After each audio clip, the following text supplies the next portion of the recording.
Hey guys, how's it going? And thanks for coming. I'm Nick, and this is Real Life Money, where we talk about real life and money, because you know schools aren't. Don't forget to subscribe for more videos, so let's get started. So in this video, guys, you are all part of history because there is finally a $1 trillion company in the world, and that's Apple, because everyone knows them. They just had their earnings report and they shot past their $1 trillion market cap, which is incredible.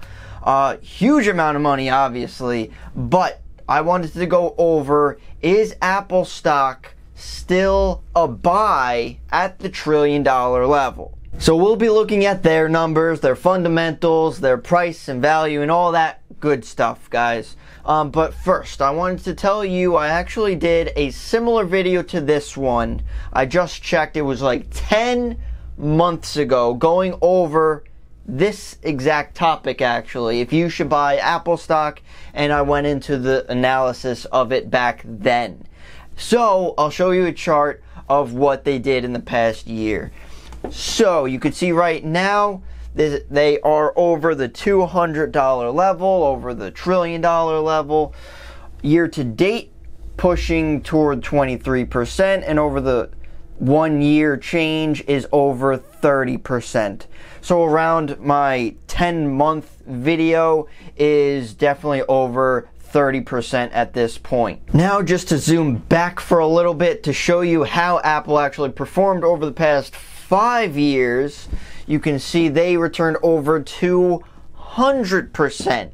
So Apple has been growing very nicely. You could see even in 2016 they've kind of taken a dip, and then they just shot up afterwards. So me personally, I do have Apple as my largest holdings. I love the company. I love their valuation, what they're doing. They have the growth behind them. They have some dividends behind them. I just think overall it is a great investment. And I'll let you guys know for my personal stock portfolio, if you guys want to check that out, I'll leave a link somewhere so you could do that. But I've been thinking for a long time that Apple's valuation has been relatively low compared to other companies. For whatever reason, I'm not entirely sure why, but because I like to look at the PE ratio. Of course, there's a bunch of other things to look at, which we will go into. But if you compare the PE ratio to other companies, especially, let's just look at real quick, Facebook, they just had their earnings. And they're actually expected earnings to go up like high teens, not even pushing 20%. And their PE ratio is over 20 right now.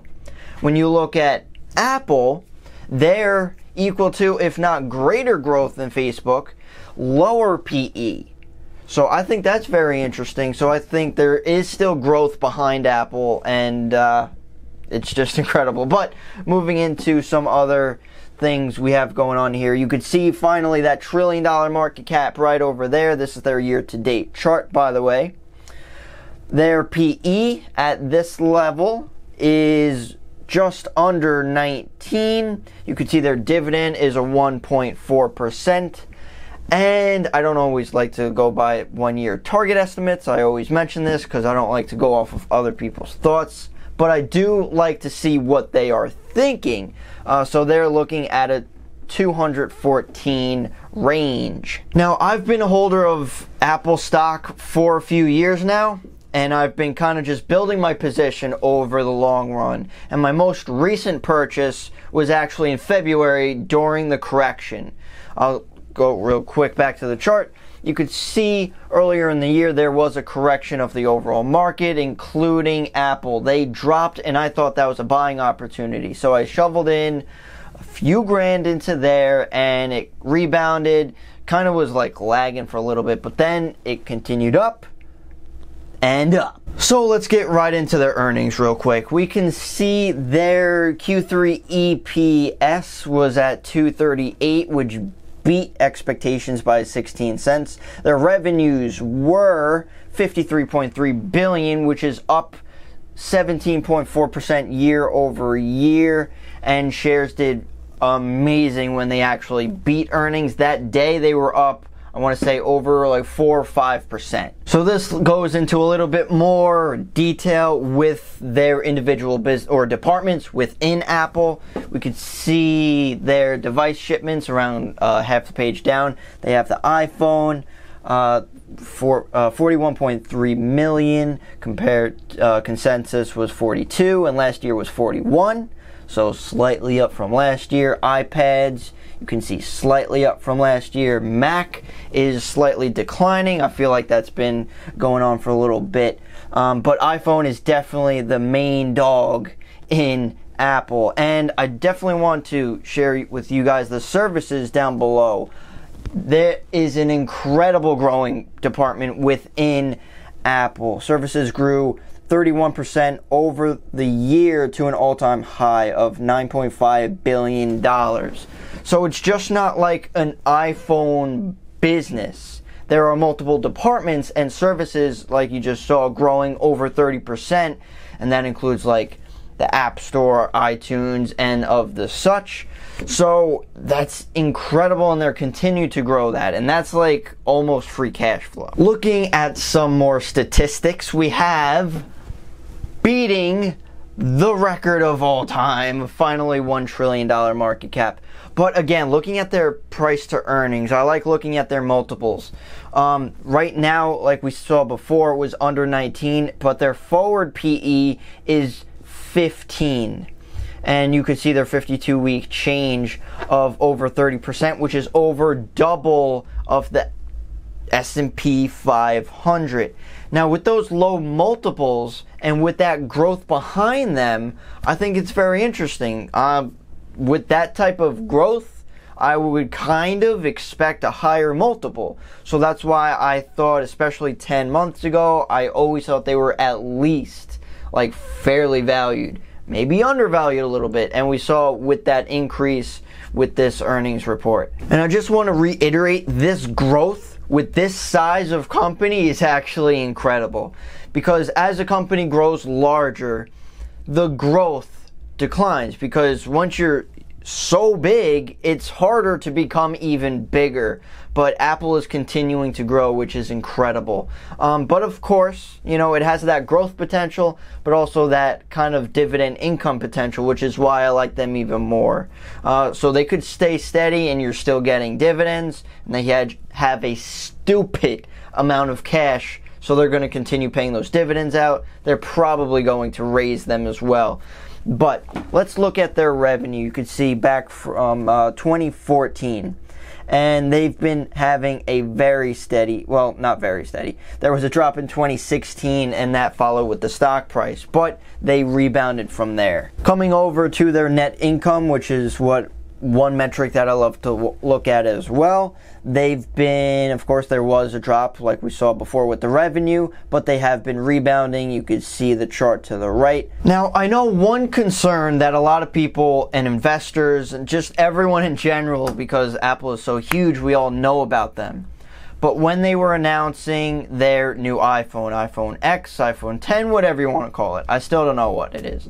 But they were, or people were like, why would I spend $1,000 on the new iPhone? That's a lot of money. And I still believe that, well, eventually everyone's going to upgrade their phone, whether they like to or not. That's just how people act, I guess. But our phones are one of, if not the largest device that we use. Yeah, we use laptops, we might use tablets and all that stuff, but we always have our phones. So that should be and probably is the main device, which is why Apple has that price target. Now, the second reason why I don't think like $1,000 is like no one's going to get that, because no one pays $1,000 up front for it. There are installment costs. There are monthly payments, so it's not going to be a $1,000 bill. It's going to be $50 a month. So people are going to say, hey, that's not too bad, so they're going to get the new phone and pay the $50 a month. So not to go into too much detail, but we can still see that there is growth in Apple. Very large company, the largest at this point, incredible. But is it a buy right now? And of course, it does vary between every person, whatever you're looking for. Looking at the multiples, it is fairly valued, in my opinion. But obviously, in the short term, it has been going up. So there were better opportunities to get into this. So maybe in the short term, it might go back down if you want to hang out to see what happens there. But compared to other growth stocks, its value is still relatively low. I wouldn't be like shoveling money into it because in the short term, like we said, it is at a high point. Maybe it might stabilize at some point if you want to wait around till it kind of corrects, reverts back to the mean. But overall, it's not a bad investment. Now, some people might not like Apple for a couple reasons. You're probably not going to double your money very quickly. It's definitely possible over the long term at this rate. Might take a little longer than expected since they're so huge. But some people might not like Apple just because, I don't know, it's the largest and just an easy thought and investment. So you're like, an investment has to be more difficult, I guess. But I like them. But I do want to tell you guys something that I realized during February of when the correction was happening. And Apple actually got hit more than the overall market. The overall market dropped around like 10%, and Apple, don't know the exact amounts, I want to say it dropped between like 15 to 20% in February. And I feel like that's for multiple reasons. Obviously, because it's the largest, a lot of people hold them, but also because of ETFs. If you understand what ETFs are, they're like just baggages of different stocks. And a lot of ETFs hold Apple because it is the largest company.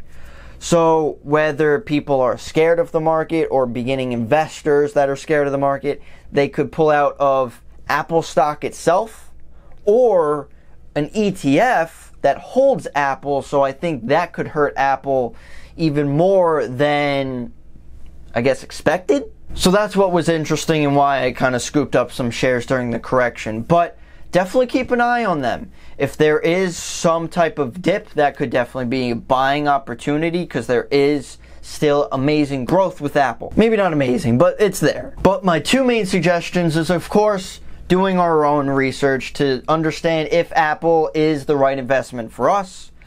And also, I would suggest looking at this, not even Apple specifically, but any stock you're interested in, you should look at them very frequently. I'm not saying like every half hour, but every single day to look at how it behaves. So it might like range between a couple levels. So you'll know what high points are and you'll know when low points are. And you want to buy during the low points. And if it breaks even lower than low points, that's even larger opportunity. So you should really understand how it behaves. And the fact that Warren Buffett is buying shares as well is probably helping it, not probably, it is helping Apple stock. But let me know what you guys think. If you have any questions, comments, concerns down below. Do you own Apple shares? Do you want to buy Apple shares? Do you think they're going to be the first 2 trillion? I have no idea. Throwing out questions. But I really appreciate you guys for watching. Don't forget to subscribe. I do have an Instagram account for bonus content. So I'll see you guys in the next one.